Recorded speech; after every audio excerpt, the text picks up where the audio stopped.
നമ്മുടെ പ്രിയപ്പെട്ട ഉഷേച്ചിക്ക് 60ാം പിറന്നാളാണ് ഇപ്പോൾ ആളുകൾ വിളിച്ചോണ്ടിരിക്കുകയല്ലേ ആശംസ അർപ്പിക്കാൻ. ആദ്യം ഞാൻ എൻ്റെ വക ഹാപ്പി ബർത്ത്ഡേ ഉഷേച്ചി. So much.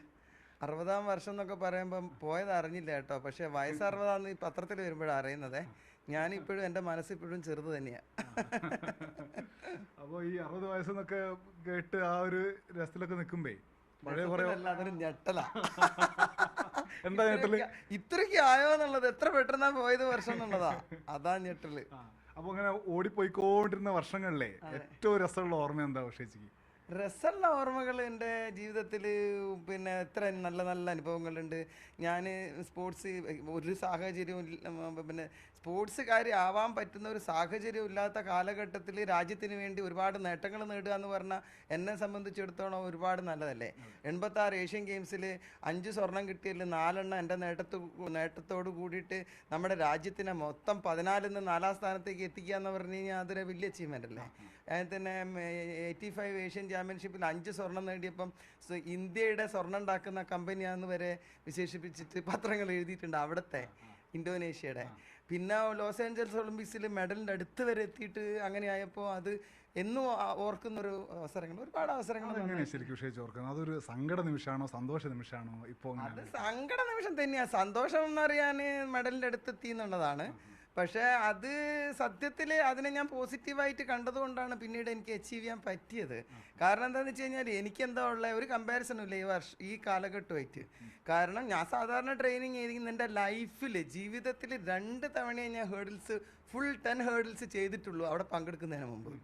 അപ്പോൾ അത് നോക്കുമ്പോൾ എൻ്റെ അത് അച്ചീവ്മെൻറ്റ്സ് ഭയങ്കരമായിട്ടുള്ള അച്ചീവ്മെൻറ്റ്സ്. അത് ഇന്നും ആ റെക്കോർഡില്ല. ഇത്ര വർഷങ്ങളായി ഇന്നൊരു അത്ലറ്റ് പോകണമെങ്കിൽ ഒരു അത്ലറ്റിൻ്റെ കൂടെ ഒരു കോച്ച് ഉണ്ടാവും, ഒരു ഫിസിയോ ഉണ്ടാവും, ഒരു മസാജർ ഉണ്ടാവും, ഒരു സ്ട്രെങ്ത് ട്രെയിനർ ഉണ്ടാവും. ഇത്രയും പേരുമായിട്ടാണ് അത്ലറ്റ് പോകുന്നത്. ഇപ്പം ഞങ്ങൾക്കറിയാം, ഞാൻ ആര് നമ്പ്യാർ സാറ്, വേറെ ആര് ടീമുണ്ടാവും കുറേ. നമ്പ്യാർ സാറല്ലേ കോച്ചായിട്ട് എൻ്റെ കൂടെ ഉണ്ടെന്നുള്ളതായിരുന്നു ഏറ്റവും വലിയൊരു പ്ലസ് പോയിന്റ്. അത്രയേ ഉള്ളൂ, വേറെ ഒന്നും ഇല്ലല്ലോ. എക്സ്പോഷർ ഇല്ല, സാഹചര്യങ്ങളില്ല, സൗകര്യങ്ങളില്ല. ഇന്നെന്താ കുറവ്? അപ്പോൾ അതൊക്കെ നോക്കുമ്പോൾ പിന്നെ അതൊക്കെ തിരിഞ്ഞ് അങ്ങനെ മനസ്സിനെ ഒരുപക്ഷെ അന്ന് ഞാൻ മെഡൽ നേടിയിരുന്നെങ്കിൽ ഞാൻ പിന്നീട് സ്പോർട്സ് ചെയ്യണമെന്നില്ല. അതായിരിക്കുമല്ലോ ഒരു അത്ലറ്റിൻ്റെ ഏറ്റവും വലിയൊരു അച്ചീവ്മെൻ്റ്, ഒളിമ്പിക് മെഡൽ. അപ്പോൾ അതുകൊണ്ട് പിന്നെ ഞാൻ അതിന് ശേഷം എൻ്റെ ലൈഫിൽ ഒരുപാട് നേട്ടങ്ങൾ നേട്ടം ഇൻ ദ സെൻസ് ഞാൻ നാടിന് വേണ്ടി നേടിയിട്ടുണ്ട്. ഇപ്പോൾ ഒളിമ്പിക് അസോസിയേഷൻ അധ്യക്ഷ എന്നുള്ള നിലയിൽ കുട്ടികൾക്കും അത് ആ സൗകര്യങ്ങൾ കൊടുക്കാനുള്ള ഒരു ശ്രമമായിരിക്കും അല്ലേ? തീർച്ചയായിട്ടും. ഞാൻ അതിന് ശേഷം സ്കൂൾ തുടങ്ങിയില്ലേ. എത്ര കുട്ടികളെ ഇപ്പം നമുക്ക് ഒരുപാട് സിസ്റ്റം ഉണ്ടെങ്കിൽ പോലും 13 വയസ്സുള്ള കുട്ടികളെ ട്രെയിൻ ചെയ്തിട്ട് വലുതാക്കുക എന്ന് പറഞ്ഞാൽ ഈസി അല്ല. 13 വയസ്സുള്ള കുട്ടികളെ ട്രെയിൻ ചെയ്യാൻ നിൽക്കുമ്പോൾ ആ കുട്ടികളെ സ്പോൺസർ ചെയ്യാനൊന്നും ആരും വരുമൊന്നുമില്ല. എല്ലാവർക്കും വേണ്ട റിസൾട്ടാണ്. ആ റിസൾട്ട് ചെയ്യുന്ന ആൾക്കാരെ സപ്പോർട്ട് ചെയ്യാൻ ആൾക്കാരുണ്ടാവും. ഈ 13 വയസ്സുള്ള ഒരു കുട്ടീനെ വളർത്തിയെടുക്കുക, പഠിപ്പിച്ചെടുക്കുക എന്ന് പറഞ്ഞാൽ ഏറ്റവും വലിയ പ്രശ്നമാണ്. അപ്പോൾ അതിൻ്റെ കൂടെ അവരുടെ ചിലവുകൾ കംപ്ലീറ്റ് ഉഷാ സ്കൂൾ എടുത്തിട്ട് ചെയ്യാന്ന് പറഞ്ഞാൽ അതിലും വലിയ കഷ്ടമാണ്. അതിനൊന്നും സഹായങ്ങൾ ഏറെ കുറവായിരിക്കും. പക്ഷെ എന്നിട്ടും എനിക്കത് ചെയ്യാൻ സാധിച്ചല്ലോ. അപ്പോൾ അതിൽ നിന്ന് ഒരുപാട് കുട്ടികൾ നന്നായിട്ട് കയറി വന്നില്ലേ. ഒരുപാട് കുട്ടികൾ മെഡലുകൾ നേടിയിട്ടുണ്ട് ഇൻ്റർനാഷണലി. കുറച്ച് പേര് നാഷണലിൽ നേടിയിട്ടുണ്ട്, കുറച്ച് പേര് സ്റ്റേറ്റിൽ നേടിയിട്ടുണ്ട്. അവരൊക്കെ ഒരു തരത്തിൽ വേറൊരു തരത്തിൽ അവർക്ക് ലൈഫ് ഉണ്ടാക്കിയിട്ടുണ്ട്. അപ്പോൾ അതിലൊക്കെ ഒരുപാട് സാറ്റിസ്ഫാക്ഷൻ ഉണ്ട് എനിക്ക്. പാരീസിലെ സ്വപ്നം എന്താ? പാരീസിലെ സ്വപ്നം, ഞാൻ 1980 മോസ്കോ ഒളിമ്പിക്സിൽ പങ്കെടുത്തതിന് ശേഷം ഈ 24 ഒളിമ്പിക്സ് വരെയുള്ള അവസരത്തിൽ 3 ഒളിമ്പിക്സ് ഒഴികെ ബാക്കി എല്ലാ ഒളിമ്പിക്സും ഞാൻ പങ്കെടുത്തിട്ടുണ്ട്. എന്ന് വെച്ച് കഴിഞ്ഞാൽ 4 ഒളിമ്പിക്സിൽ അത്ലറ്റായിട്ടും, 2 ഒളിമ്പിക്സിൽ കോച്ചായിട്ടും, 2 ഒളിമ്പിക്സിൽ റെയിൽവേസിൻ്റെ ഒബ്സർവറായിട്ടും, പിന്നെ ഇപ്പോൾ IOA പ്രസിഡൻ്റായിട്ട് പോകാമെന്ന് പറഞ്ഞു കഴിഞ്ഞാൽ അത് വലിയ അച്ചീവ്മെൻ്റ് തന്നെ.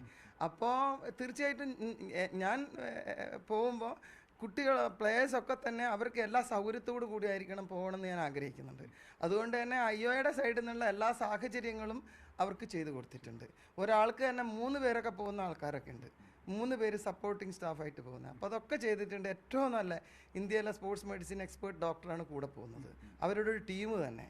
സ്ലീപ്പിംഗ് തെറാപ്പിൻ്റെ ആൾക്കാരുണ്ട്, മെൻ്റൽ വെൽനെസ്സിൻ്റെ ആൾക്കാരുണ്ട്. നെർവസ്നെസ് വരാതിരിക്കാനും വന്നു കഴിഞ്ഞാൽ ഉറക്കാണല്ലോ ബോഡി റിക്കവറി ആക്കുക.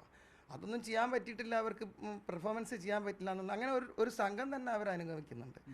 അപ്പോൾ അങ്ങനെ ഉണ്ടാകുമ്പോൾ ഇവരൊക്കെ തന്നെ എനിക്ക് തോന്നുന്നത് നല്ല പെർഫോമൻസ് ചെയ്യുന്നുള്ള എൻ്റെ പ്രതീക്ഷ. അപ്പം തൂക്കിയതിനേക്കാളൊക്കെ നല്ല മെഡലുകൾ നേടുമെന്ന് വിചാരിക്കുന്നു. എന്തായാലും നടക്കട്ടെ. ഒരിക്കൽ കൂടി മാതൃഭൂമിയുടെ കൂടി പിറന്നാൾ ആശംസ ഉഷേച്ചിക്ക്. Thank you so much. Thank you. Okay, thank you. എന്തായാലും 60 വയസ്സ് ഞെട്ടലാണെന്ന് ഉഷേച്ചി പറയുന്നു. ഇനിയും ഒരുപാട് കാലം ഉഷാറായിട്ട് ഉഷേച്ചി നിൽക്കൂ. ഡൽഹിയിൽ നിന്ന് ജിഷ്ണു ബാലകൃഷ്ണൻ, അനൂപ് ദാസ്, മാതൃഭൂമി ന്യൂസ്.